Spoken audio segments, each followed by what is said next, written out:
देश की नई संसद में नए संविधान के साथ एंट्री करनी चाहिए और पुराने संविधान को खत्म कर देना चाहिए। ये मेरे शब्द नहीं हैं, बल्कि मनु की औलाद और मनुवादी विचारधारा में यकीन रखने वाले और खुद को हिंदू धर्मगुरु कहने वाले जूना अखाड़े के महामंडलेश्वर यतेंद्र नाथ गिरी के ये शब्द हैं। उन्होंने कहा है, एक बयान दिया है कि जो देश का संविधान है वो सही नहीं है, समानता की बात करता है लेकिन समानता है नहीं और हमें उसे खत्म कर देना चाहिए, आरक्षण को खत्म कर देना चाहिए और एक ऐसा संविधान बनाना चाहिए जो वैदिक संस्कृति यानी जो हिंदू संस्कृति, सीधे शब्दों में समझिए, मनुस्मृति पर आधारित हो। यतेंद्र नाथ गिरी के इस बयान पर विवाद हो रहा है और तमाम लोग इसकी आलोचना कर रहे हैं। मैं आपको बताता हूं कि उन्होंने क्या कहा है, उनका बयान पहले सुनिए आप। यतेंद्र नाथ गिरी ने कहा कि नई संसद के साथ नया संविधान बनाया जाए, ये सनातन हिंदू संस्कृति पर आधारित हो, जिसमें से एक देश एक नागरिकता की बात हो, धर्म, जाति और मौलिक अधिकारों को लेकर भेद न हो, क्योंकि मौजूदा संविधान इन आधारों पर भेद करता है। समानता की बात तो की जाती है मगर ऐसा नहीं है। नए संविधान में आरक्षण पर पुनर्विचार हो। उन्होंने कहा कि मदरसे पूरी तरह से समाप्त हों, आतंक और धर्मांतरण के लिए वहाबी मदरसे और मौलानाएं फंडिंग कर रहे हैं। तो ये बयान जूना अखाड़ा के महामंडलेश्वर यतेंद्र नाथ गिरी का है। ये वही शख्स है जिसके चरणों में ना जाने कितने SC/ST और OBC समाज के लोग जाकर दंडवत प्रणाम करते होंगे, उसके पैरों में लेट जाते होंगे, गुरुजी कहकर उसके पैरों की धूल अपने माथे पर लगाते होंगे। और यही शख्स आपकी समानता, आपके बुनियादी अधिकार, आपके मौलिक अधिकार, आपके आरक्षण के अधिकार और आपको एक इंसान का दर्जा देने वाले बाबा साहब डॉक्टर अंबेडकर के संविधान को खत्म करने की बात करता है। ये वही धर्मगुरु हैं जो कहते हैं कि इस देश में मनुस्मृति का राज होना चाहिए, इस देश में हिंदू राष्ट्र बनाना चाहिए और इस देश में वो तमाम ऐसे नियम कायदे लागू होने चाहिए जिसमें किसी चुनिंदा जातियों को सबसे ज्यादा अधिकार मिले और शूद्र अतिशूद्र गुलाम बनकर रहें, दलित लोग गुलाम बनकर रहें। तो ऐसे लोगों की शरण में आप जाते हैं, उनके ये शब्द हैं। इस पर विवाद हो रहा है और सोशल मीडिया पर तमाम लोगों ने इसकी आलोचना की है। इस निठल्ले व्यक्ति की, एक व्यक्ति जो कि दूसरों के दान पर पलता है, अपनी मेहनत का कोई काम नहीं करता और दूसरों की मेहनत की कमाई से अपनी तिजोरी भरता है, उसके दान दक्षिणा से अपना काम करता है, उस व्यक्ति के ऐसे बयान पर विरोध हो रहा है और सोशल मीडिया पर तमाम लोगों ने अरेस्ट यतेंद्र नाथ गिरी हैशटैग भी चलाया। मैं आपको कुछ ट्वीट पढ़कर सुनाता हूं। वरिष्ठ पत्रकार और लेखक प्रोफेसर दिलीप मंडल ने अपने ट्विटर हैंडल पर लिखा है, ये निठल्ला मुफ्तखोर बाबा साहेब का संविधान बदलेगा और आरक्षण खत्म करेगा। इसे पकड़कर देशद्रोह में अंदर करना चाहिए। नरेंद्र मोदी ने संविधान की शपथ ली है, अगर सच्ची शपथ ली है तो अरेस्ट यतेंद्र नाथ गिरी। उन्होंने अपने एक और ट्वीट में लिखा है कि इनके खिलाफ FIR दर्ज होनी चाहिए। इसकी हरकतों से देश की शांति को खतरा है। ये मनुस्मृति पर आधारित नया संविधान लाना चाहता है, आरक्षण खत्म करना चाहता है।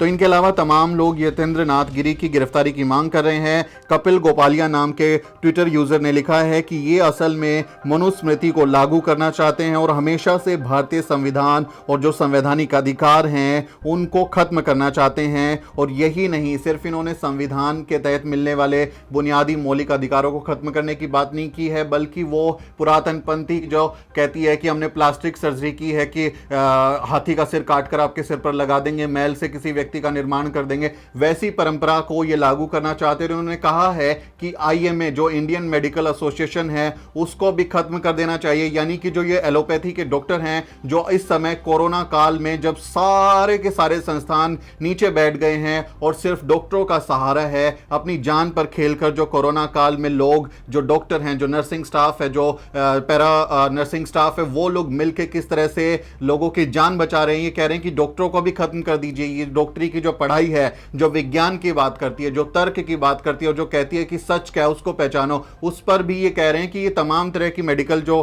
पढ़ाई होती है इसको खत्म कर दीजिए और वैदिक संस्कृति को थोप दीजिए और कहिए कि फिर आप जो है लाला रामदेव की तरह उनका काढ़ा पीजिए और कोरोनिल को ठीक कर लीजिए और हवा सांस भरिए, सांस छोड़िए और उससे आपका कैंसर का इलाज हो जाएगा और फिर लाला रामदेव की तरह 1500 करोड़ की संपत्ति जुटा लेंगे। तो ये वैदिक संस्कृति जो कि इस तरह के मनगढ़ंत और तमाम तरीकों की चीजों को बढ़ावा देने की बात है वो इनके बयान में साफ निकल कर आती है। तो आपको सोचना होगा कि जब आप ऐसे लोगों के पास जाते हैं, अपनी मेहनत की कमाई को उनके चरणों में लिटाते हैं, उनकी तिजोरियां भरते हैं, वो फिर उस कमाई का करते क्या हैं? वो आपके बच्चों का भविष्य बर्बाद करने की बात कर रहे हैं। आपके बच्चे जो आज आरक्षण की वजह से कहीं नौकरी पा रहे हैं, कहीं अच्छे स्कूलों में पढ़ रहे हैं, अच्छा कोट पहन रहे हैं, अच्छी गाड़ी से चल रहे हैं, ये चाहते हैं कि उनके गले में फिर से हांडी आ जाए, उनके पीछे फिर से झाड़ू बन जाए और वो मनुस्मृति जो पेशवा राज में लागू थी उसी मनुस्मृति को ये दोबारा लागू करना चाहते हैं। तो ये हम सबको सोचना होगा, ओबीसी समाज को, एससी एसटी समाज को ये सोचना होगा कि किन लोगों के पीछे हम पड़े हुए हैं, कैसे लोगों की हम भक्ति करते हैं, कैसे लोगों की हम पूजा करते हैं। तो इस संस्कृति का, इस मनुवादी सोच का हमें विरोध करना है और हमें ऐसे लोगों को नकारना होगा कि ये मानसिकता हमारे लिए भले की नहीं है। देश का संविधान बाबा साहब डॉक्टर अंबेडकर ने बनाया, जो तमाम लोगों को साथ मिलकर एक साथ एक नागरिकता और एक समान अधिकार, किसी को भी छोटे बड़े को जाति के आधार पर, लिंग के आधार पर, भाषा के आधार पर या फिर किसी क्षेत्र के आधार पर कोई भेदभाव नहीं करता। वो बराबरी का अधिकार देता है। आप तमिलनाडु में जाके रहिए, आपको कश्मीर में जाके रहना वहां रहिए, आपको हरियाणा में जाकर काम करना है वहां पे कीजिए। तो ऐसी जो अधिकार बाबा साहब डॉक्टर अंबेडकर ने संवैधानिक तौर पर दिए हैं, ये उन अधिकारों को खत्म करना चाहते हैं। और फिर सोचिए कि ये जब मनुस्मृति के अपने नए कानून की बात करते हैं तो उसमें भला किसका होगा? कौन है जो सबसे ज्यादा फायदा उठाएगा? जाहिर सी बात है, चतुर्वर्ण में सबसे ऊपर कौन है? ब्राह्मण, वैश्य और जो क्षत्रिय कौम है, उन्हीं के लिए फायदे की बात हो रही है। और जो बाकी बहुजन तबका है जिसकी आबादी 85% है, उनके अधिकारों पर ये एक कुठाराघात है, ये एक बड़ा हमला करने की साजिश है। और ये लगातार इस तरह का माहौल बनाने की कोशिश इन लोगों की तरफ से की जाती है कि टेस्ट करते रहें कि लोगों में अभी चेतना है क्या। जिस तरह से एससी एसटी एक्ट पर जब इन्होंने सुप्रीम कोर्ट की तरफ से उसको कमजोर करने की कोशिश हुई तो तमाम लोग सड़कों पर आ गए थे। तो ये हो सकता है कि ये लोग टेस्ट कर रहे हो कि आप ये संविधान को लेकर किस तरह की बात करें, क्योंकि ये खबर आ रही है कि जो नई संसद बन रही है उसमें बाबा साहब डॉक्टर अंबेडकर की प्रतिमा लगाने पर अभी कोई सरकार का इरादा नहीं है। तो ये कुल मिलाकर एक षड्यंत्र भी हो सकता है और उस सोच को जाहिर करने का, उस सोच को पॉपुलराइज करने का तरीका भी हो सकता है। तो हमें ऐसे लोगों का विरोध करना है। और ये जो मानसिकता है जो कि जाति के आधार पर, धर्म के आधार पर मनमुटाव बढ़ाती है, झगड़ा लगाती है और लोगों के बीच में नफरत फैलाती है, उसका हमें विरोध करना है। क्योंकि ये मानसिकता जो है ये गोलवलकर की बंच ऑफ थॉट्स से वहां से निकल कर आई है, संघी मानसिकता है। संघ के जो लोग हैं वो हमेशा इस बात को बोलते हैं कि यहाँ पर रहने वाले सब लोग हिंदू हैं, ये हिंदू राष्ट्र है, जिन्होंने ना कभी तिरंगे का सम्मान किया, जिन्होंने ना कभी बाबा साहब डॉक्टर अंबेडकर के संविधान का सम्मान किया, और आज भी जगह जगह पर संविधान की प्रतियां जलाई जाती हैं। तो ऐसे लोगों की जो सोच है वो किसको फायदा पहुंचाएगी? ये तमाम लोग आज देखिए आप मंदिरों में, मठों में, जहां पर करोड़ों अरबों की संपत्ति है, ये उनके मालिक बन के बैठे हैं। राम मंदिर ट्रस्ट में जाने कितने ओबीसी समाज के लोगों ने, एससी एसटी समाज के लोगों ने दंगों में अपनी जान गंवा दी।